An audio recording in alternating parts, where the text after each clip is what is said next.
Olá pessoal, bom dia. Mais uma vez estamos aqui no meu canal, o Ninho da Semente. Aqui quem fala é o Jonilson Santana. Estamos mais uma vez contando a história de um vendedor de ovos na rua de Cuiabá. E eu estou aqui na oficina do meu companheiro e amigo mecânico Rudinei. Aqui na Coab São Gonçalo, quem mora aqui na Coab São Gonçalo conhece. Aqui é a mecânica do alemão que fica atrás do ponto de ônibus, de frente da padaria, bem no comecinho aqui do São Gonçalo.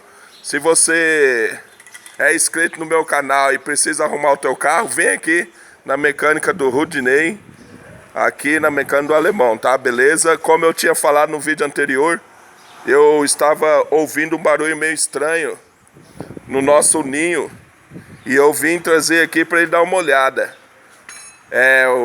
O carro não é só para trabalho, né? O carro também precisa fazer uma manutenção. Então eu estou trazendo aqui para ele dar uma olhada. Olha aí a situação do ninho, já está levantado. E aí vocês acompanhem e dá uma olhada aí. Entra lá no meu canal, você curte, você compartilha. Não esquece de se inscrever. Se inscreve lá no meu canal, tá? Daqui a pouco eu estarei mostrando o bairro que eu estarei vendendo ovos hoje.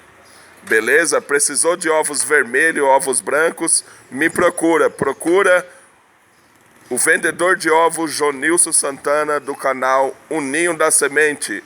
Tchau, tchau. Fui. Até logo e até breve.